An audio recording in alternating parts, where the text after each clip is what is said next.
और इस जनसभा का पूरे बिहार को संदेश है, फिर एक बार एनडीए सरकार, फिर एक बार। सीट नहीं मिल रहा है, इतना आदमी है, पेशाब करने का जगह नहीं है, लाइटिंग में बैठा हुआ आदमी, सुबह तक कोई पानी नहीं पिया है। पानी भी नहीं पिया? पानी भी नहीं पिया है, पेशाब करने का जगह नहीं तो पानी क्या पिएगा। बाकी तो ये सारे मुद्दे कम हो जाते हैं, नीचे हो जाते हैं जब वो धर्म की बात ले आते हैं। आपको धर्म पेट भर देगा। हाँ, आपको धर्म पेट भर देगा। आप भूखे रह रहे हैं, आप बोलेगा हम हिंदू हैं, हमको आपको 2 रोटी कोई लाके दे देगा। इस सस्ते डेटा का सबसे ज्यादा फायदा बिहार के मेरे नौजवानों ने उठाया। ये जो रील्स पर रील्स बन रही है ना, सारी क्रिएटिविटी दिख रही है, उसमें भाजपा और एनडीए की नीतियों का बहुत बड़ा योगदान है।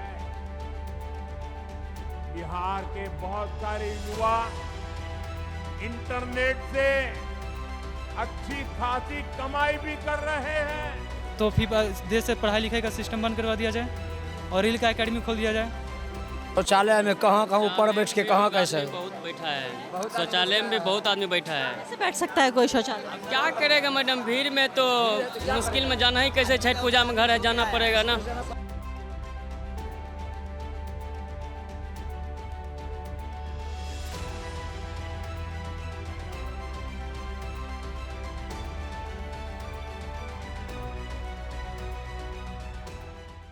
नमस्कार, स्वागत है आपका। एक और ट्रेन यहाँ पटना पहुँच रही है और ये ट्रेन भी यकीनन मज़दूरों से भरी हुई है। पिछले कई घंटे से हम लोग यहाँ मौजूद हैं, मैं और मेरे कैमरा पर्सन दीपक यहाँ पटना स्टेशन पर, पटना जंक्शन पर, और लगातार हम लोगों से बातचीत कर रहे हैं।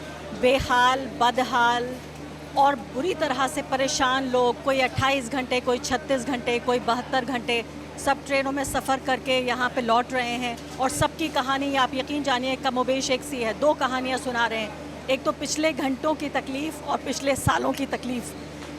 कभी कभी ऐसा लगता है कि बिहार के लोगों को और ख़ासकर बिहार के युवाओं को जिस तरह से छला गया है, शायद ही देश में इतना ज़्यादती अपने ही नागरिकों के साथ की हो नेताओं ने जितना बिहार में हुई है। यहाँ इस तरह के लोग मिले और आप सोचिए कि मैं लगभग छठ के बिल्कुल नज़दीक आई हूँ जब ज़्यादातर लोग पहुँच चुके हैं घर अपने यहाँ अलग अलग जगहों से। उसके बावजूद मुझे बताया जा रहा था कि यहाँ बहुत खाली ट्रेनें मिलेंगी, और इतनी खाली ट्रेन मिली कि लोग शौचालयों में बैठ के आ रहे हैं, एक दूसरे की पीठ पर बैठ के आ रहे हैं, दरवाज़ों पर बैठ के आ रहे हैं। और 2, 4, 10, 20 मिनट नहीं, 28 घंटे, 36 घंटे, 72 घंटे। असम और महाराष्ट्र, उससे भी दूर दूर के इलाकों से लोग आ रहे हैं।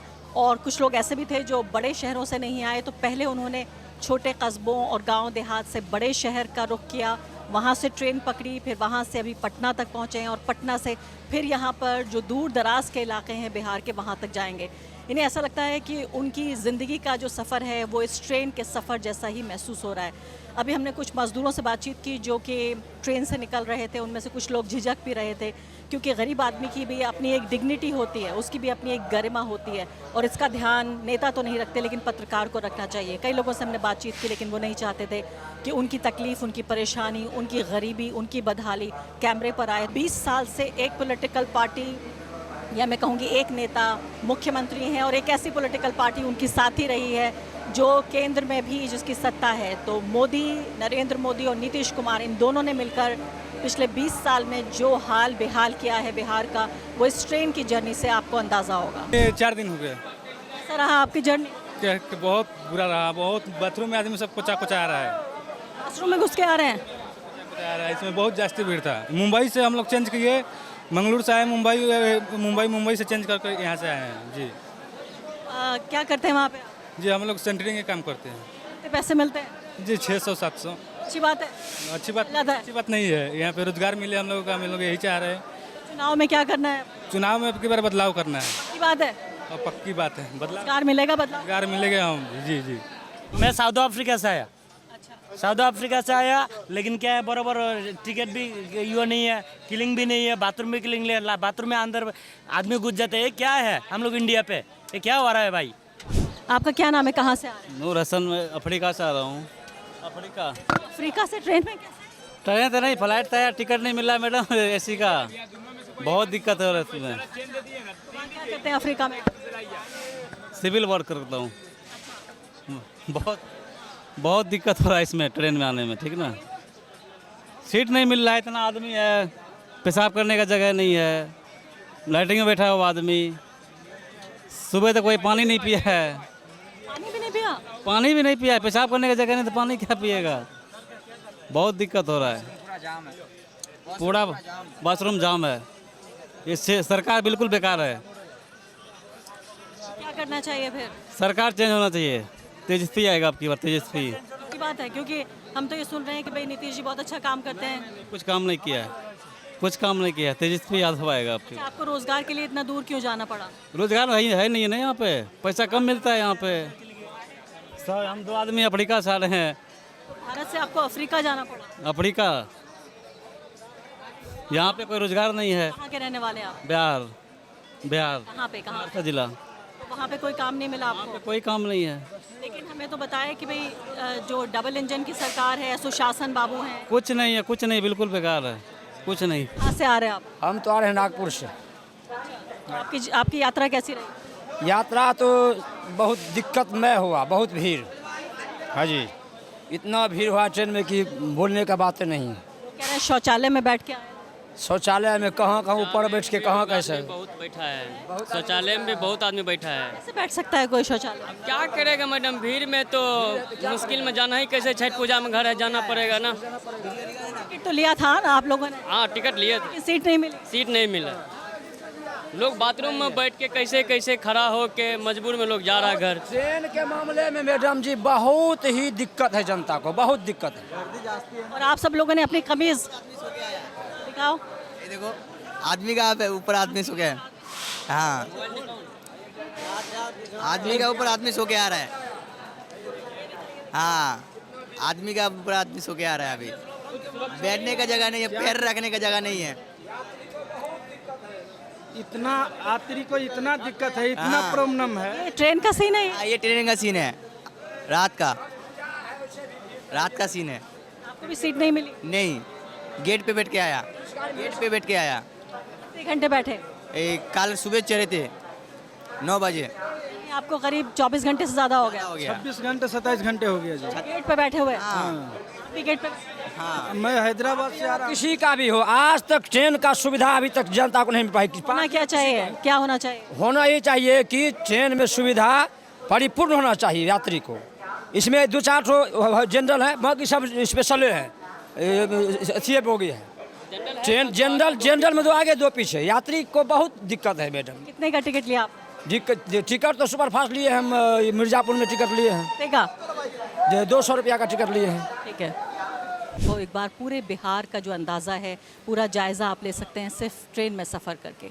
लेकिन हमने सफ़र तो नहीं किया, लेकिन यहाँ लोगों से बातचीत की जो सफ़र कर रहे थे, और सफ़र में कहूँगी उर्दू वाला सफ़र भी और अंग्रेज़ी वाला भी साथ साथ। 2 तरह के लोग हमें यहाँ मिले। एक वो लोग जिन्होंने कई बार नरेंद्र मोदी की पार्टी बीजेपी को वोट दिया, और साथ साथ उनके सहयोगी जेडीयू को भी, और वो इस बात से तंग आ चुके थे कि कई बार अपने वोट का इस्तेमाल करने के बावजूद ना हालात बदलते हैं, ना तस्वीर बदलती है। लेकिन दूसरी तरफ ऐसे भी लोग थे जो कह रहे थे कि धर्म की रक्षा करनी है, और अगर हमने नरेंद्र मोदी और नीतीश कुमार को वोट नहीं दिया तो गुंडा राज वापस आ जाएगा। और जब उनसे पूछने की कोशिश की कि आखिर ये गुंडा राज क्या होता है, 20 साल का युवा, जब वो पैदा भी नहीं हुआ था, जब लालू यादव यहाँ मुख्यमंत्री थे, तो सब सुनी सुनाई बातें हैं। तो ये सोचिए आपके मीडिया का जो असर है खासकर, वो कितना देखने को मिलता है। तो साफ तौर पर यहाँ एक ऐसा वोटर वर्ग उभर रहा है जो कई बार बीजेपी और जेडीयू को वोट देकर थक चुका है और बदलाव चाहता है। तो इस पूरे कार्यक्रम में आप उन लोगों की बातचीत सुनेंगे ज़रूर जो बदलाव चाहते हैं। बिहार बदलाव चाहता है। इसमें एक सेक्शन ज़रूर ऐसा है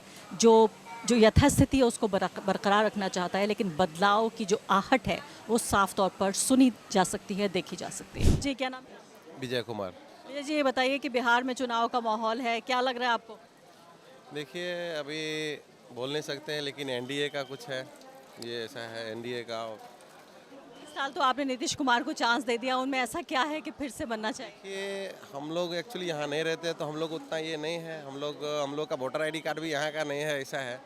हम लोग का साउथ का है, तो हम लोग वोटिंग तो वहाँ करते हैं, यहाँ तो वो भी नहीं कर रहे हैं। लेकिन अभी सब वैसा ही है कि पहले भी वैसा ही था, अभी कुछ थोड़ा इम्प्रूव हुआ है, बट फिर से लग रहा है वैसा ही है। हम लोग इतना धक्का खा रहे हैं, मत पूछिए कि हम लोग अपना स्टेट छोड़ के अदर स्टेट में जाके धक्का खा रहे हैं, वहाँ ये है परेशानी है, तो ये सब परेशानी है। तो त्योहार का समय कहाँ जा रहे हैं आप? गांव जा रहे हैं, गाँव जा रहे हैं, कहाँ है आपका गाँव? झाझा, जमुई जिला। अब ये बताइए कि इतना चुनाव का सब माहौल हो रहा है, आप पढ़ाई कर रहे हैं या काम करते हैं आप? पढ़ाई के साथ काम भी करते हैं, पढ़ाई भी करते हैं, काम भी करते हैं, ये तो बहुत मेहनत का काम है। दोनों साथ में चल रहा है। तो अभी क्या लग रहा है आपको चुनाव में? चुनाव में यही मैम कि हर बार बीजेपी ही रही है और बीजेपी ही रहेगी। क्या है कि अगर सब तरह से देखा जाए तो अगर घर का खुट्टा अगर मजबूत है तो सब मजबूत है। बीजेपी में अगर किसी को भी खड़ा किया जाए, अगर कोई भी खड़ा हो तो जीतेगा बीजेपी है। बोलेगा तो जो पढ़ा लिखा है या ना पढ़ा लिखा है, वो अच्छी जैसे आरजेडी वाले बोलते हैं कि मेरे बाप दादा ही आरजेडी को वोट दिए तो हम भी आरजेडी को ही वोट देंगे, पर उनमें से पढ़े लिखे इंसान जो है वो आरजेडी को वोट देना नहीं चाहते हैं।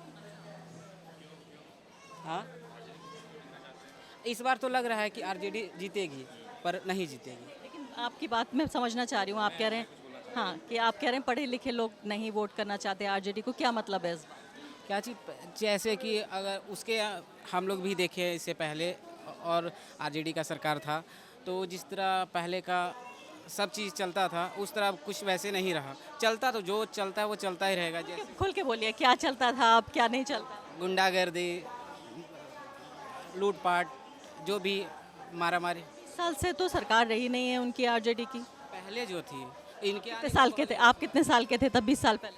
क्या बोले, 20 साल पहले तो मेरा जन्म भी नहीं हुआ था। फिर आपको कैसे पता लगा कि गुंडागर्दी? पेरेंट्स लोग बोलते हैं और पढ़ उड़ रहे हैं।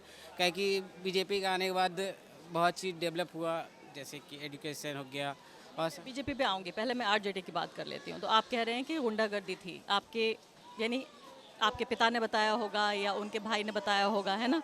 तो आप खुद नहीं चाहते कि आप खुद चेक करें, एक बार चांस दें किसी पार्टी को, फिर देखें कि 20 साल से तो एक ही सरकार है। मैम, हम एक दिन खाना नहीं खाएं कोई दिक्कत नहीं है, पर वोट देंगे बीजेपी को।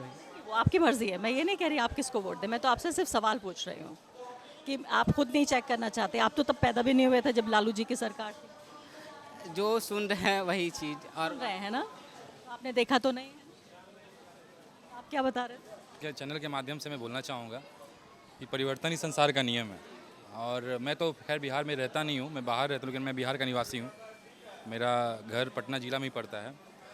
बात यहाँ पे है कि Nitish Kumar is a good person, वो अच्छे इंसान हैं, लेकिन पहले थे। अभी वो देखा जाए तो 5-6 साल से मतलब उनको एक आइडियल लीडर के तौर पे देखा जाता था नीतीश कुमार को, और वो उन्होंने काम भी किया बिहार के लिए।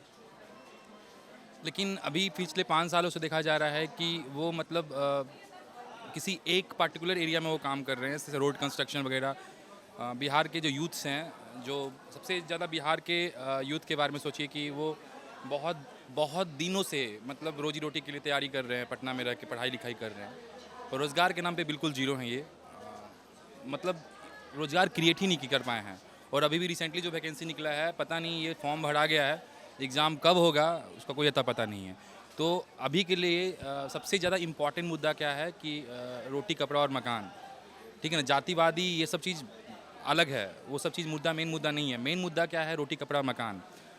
बात रही ये नीतीश कुमार का कि इनको हम लोगों ने चुने थे कि ये हमारे बिहार में डेवलपमेंट करेंगे, हमारे यूथ को रोज़गार देंगे, लेकिन ये बार बार देखा जा रहा है कि कभी आरजेडी में मिल जा रहे हैं, कभी वहाँ से तोड़ के एनडीए मिल जा रहे हैं।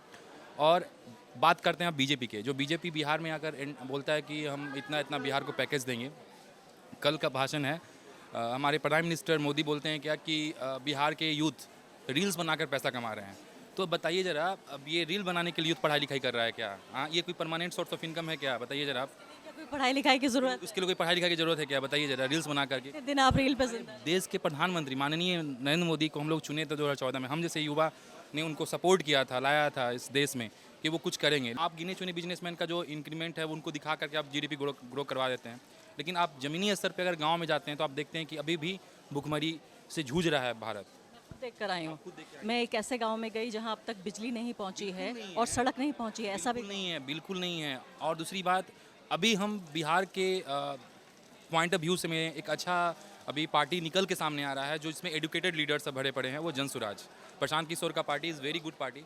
हम आरजेडी को भी उतना अच्छा नहीं समझेंगे, लेकिन हाँ तेजस्वी यादव एक यंग यूथ लीडर के तौर पे आए हैं और हम इससे मुद्दे की बात करते हैं। जैसे अभी वो मेन मुद्दा उठा कर रखे हैं रोज़गार के लिए, यूथ के रोज़गार के लिए, तो उनको भी हमारे जैसे यंगस्टर उनको देख रहा है लोग कि आने वाले फ्यूचर में उनको मतलब हैरानी की बात है, आपके सामने अभी मैं इनसे बात करी थी, एक बहुत ही युवा व्यक्ति थे, 20 साल के भी नहीं हैं, लेकिन वो नहीं, मैं कह रही हूँ वो सुनी सुनाई बातों पे।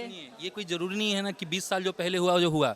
आज मोदी जी कुछ भी करते हैं, मतलब घड़ा फोड़ देते हैं नेहरू पे। अरे नेहरू जो किया ठीक है, आपको किस लिए लाया था सत्ता में? आपको तो मैंने लाया था सिस्टम को सुधारने के लिए, आपने तो और करप्ट करके रख दिया है। आपको किस लिए लाया था? आप जो सत्ता में, तो आपसे ना क्वेश्चन पूछेंगे कि नेहरू जी से पूछेंगे।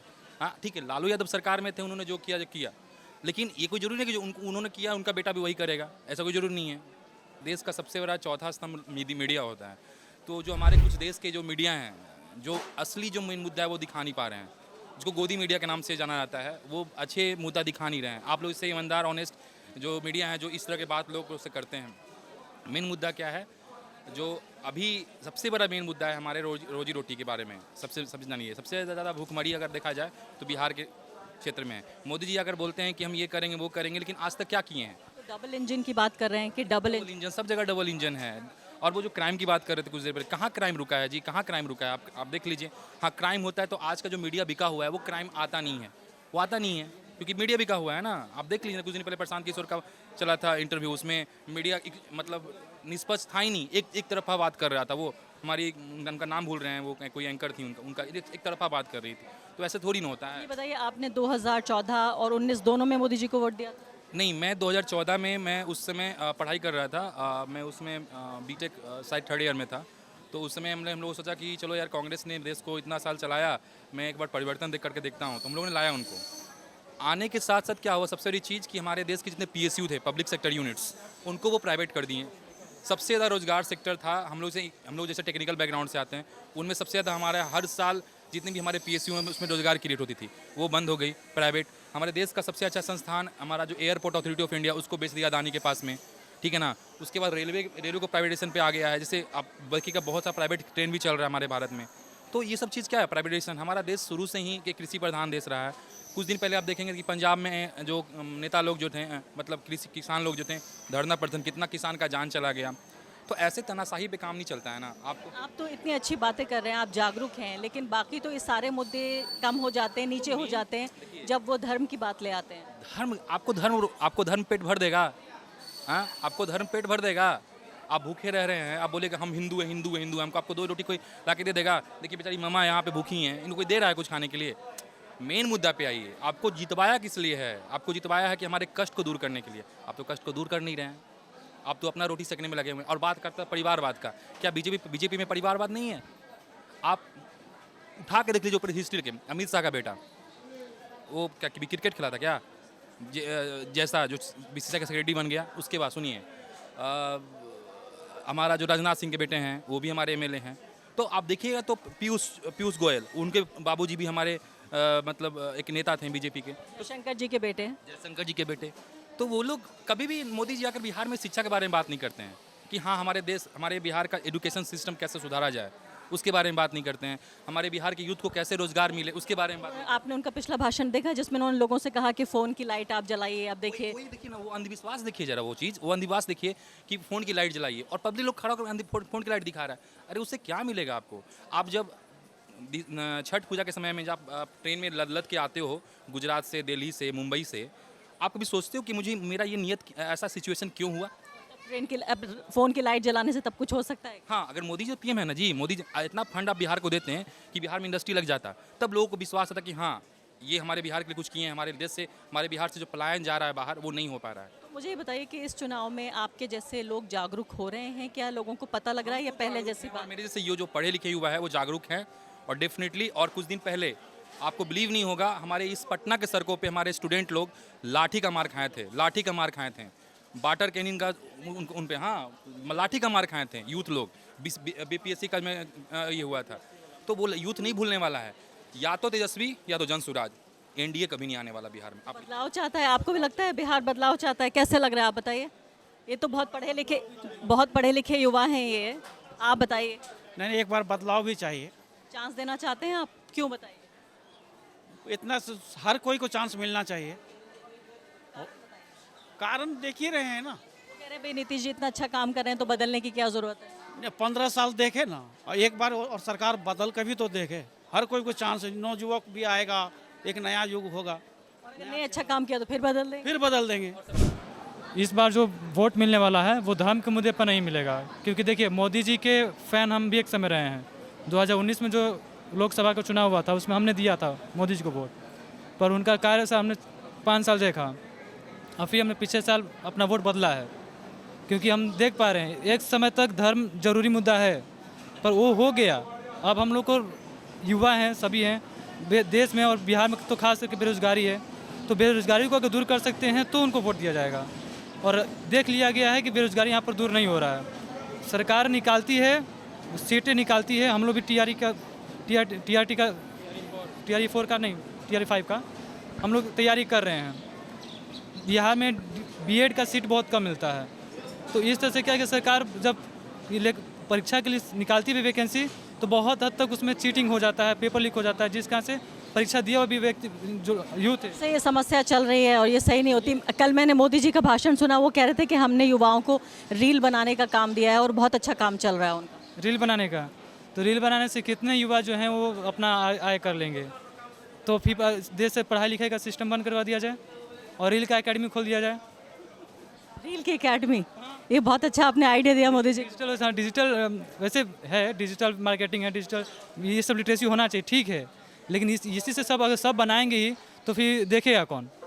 बात सही है, लेकिन हो सकता है जो बनाएंगे फिर देखेंगे भी उतने लोग। उन्होंने ये कहा भाषण में कि रील बनाने से युवाओं को बहुत रोजगार मिले। कुछ हद तक जिनमें ये इसके लिए भी क्या कहते हैं, मतलब जो बहुत लोग इंट्रोवर्ट होते हैं, तो जो एक्सट्रोवर्ट वो कर पाएगा, जो इंट्रोवर्ट वो कैसे इस सब में आ सकता है। इतना तक जहाँ तक मोदी जी का माइंडसेट समझ पाए हैं, वो बिजनेस पर ज़्यादा ध्यान देते हैं, लोगों को भी बिजनेस करने के लिए प्रोत्साहित करते हैं, जो कि सही भी है। लेकिन हम कहते हैं कि उसके लिए पहले वो रिसोर्सेज प्रोवाइड करवाया जाए, इंफ्रास्ट्रक्चर प्रोवाइड किया जाए कि हर कोई इसको कर सके। अब हर व्यक्ति बस ठेला वाला में तो काम नहीं कर सकता ना, कुछ अच्छे और स्किल, जैसे स्किल इंडिया प्रोग्राम चल रहा है तो इसके तहत करवा रहे हैं। लेकिन जब ये अच्छे से हो जाएगा, उसके बाद जब इसको हम लोग स्किल सीख जाएंगे, तब हो सकता है कि किसी तरह का व्यवसाय शुरू किया जा सके। स्किल इंडिया भी बहुत ज़्यादा कोई कामयाब नहीं रहा है जी। किसी को जानते हैं जिसको स्किल इंडिया से फ़ायदा हुआ हो? देखिए हमारे तरफ में प्रचार हुआ है, लेकिन उसको अच्छे से इम्प्लीमेंट करना, क्लासेस सही से प्रोवाइड करवाना, वो नहीं हुआ है। आइडिया तो अच्छा है लेकिन उसका कोई अच्छा हो नहीं। हाँ, मेरे ही एक दोस्त ने किया था, तो बोले थे कि उनको मतलब क्लासेस सही से मतलब बस जाते हैं, जो ट्रेनर होता है बोले था कि करो अपने से जो करना है करो, सही से उसको गाइड नहीं किया जा रहा, ना सही से उसको ट्रेन किया जा रहा है। तो जब सही से ट्रेन ही नहीं किया जाए तो क्या सीखेगा? आप ये कह रहे थे कि जिस तरह से बात हो रही है कि धर्म को लेकर, तो आपको लगता है कि सारे मुद्दे पीछे हो जाते हैं क्योंकि धर्म की राजनीति आगे आ जाती है? धर्म देखिए सबकी आस्था का बात है, मन की बात है, और जब भी किसी के मन पर बात आ जाता है तो वो इमोशनल हो जाता है, और इमोशन सबसे बड़ा होता है। तो इस वजह से धर्म तो बड़ा हो जाता है, लेकिन वो जरूरी नहीं। हम लोग को लॉजिकली सोचना होगा कि धर्म से हमको हमारा परिवार नहीं चलने वाला है। धर्म आस्था की बात है, उसका सम्मान करना चाहिए, इज्जत करना चाहिए, और जो हमारे संविधान में है भी। राजनीति, धर्म पे राजनीति, धर्म की राजनीति ये खतरनाक है, क्योंकि ये दो लोगों को लड़ा के ख़त्म करवा सकता है। ये तो हो रहा है पिछले कई सालों से। यही इसीलिए तो सरकार को बदलना जरूरी है। सरकार एक न्यूट्रल है जो धर्म को अपना मुद्दा ना बनाए। धर्म एक धर्मनिरपेक्ष हम लोग का देश भी है, तो फिर वो क्यों मुद्दा बन रहा है? तो धर्म को मुद्दा ना बना के जो रोजगार और देश का विकास होना चाहिए, वो मुद्दा जो सरकार लेकर चल रही है या जो पार्टी लेकर चल रही है, उसको हम किसी जिसका जो धर्म है वो अपनाए, उससे क्या फ़र्क पड़ता है? भारत के संविधान में तो सबको धर्म की अपनी आज़ादी दी गई कि अपने धर्म के हिसाब से पालन। आर्टिकल 25 यही तो कहता है, सबको अपने धर्म का पालन करने का अधिकार है। कोई किसी और धर्म में जाना चाहे तो जा सकता है, लेकिन उससे क्या उसके जीवन यापन में क्या सुधार हो सकता है? वो तो उसके आस्था की बात है। कहना चाहते हैं आप पॉलिटिकल पार्टियों को, मोदी जी को, बीजेपी को, कि धर्म की राजनीति ना करें? वो देखिए मेरा यही कहना है, धर्म को मुद्दा ना बनाया जाए। आप जितने भी विकसित देश हैं, अमेरिका हो या चाहे जितने भी विकसित देश हैं, उनको देखा जाए तो वहाँ पर धर्म की कभी भी ये नहीं होता है। जहाँ पर धर्म का वो हमेशा देश, जैसे पाकिस्तान को ले लें, बांग्लादेश को ले लें, तो जहाँ पर धार्मिक मुद्दे हैं वो देश हमेशा पतन की ओर गया है। तो इसीलिए कहना है कि धर्म को मुद्दा ना बना के विकास को मुद्दा बनाया जाए, रोजगार को मुद्दा बनाया जाए। और जैसे वृद्धा पेंशन ये सब चीज़ तो सरकार कुछ कर रही है, तो वो कुछ जैसे विकास वाली जो बातें हैं वो मेन मुद्दा होना चाहिए, धर्म मेन मुद्दा नहीं होना चाहिए। बहुत अच्छी बात आपने कही, थैंक यू।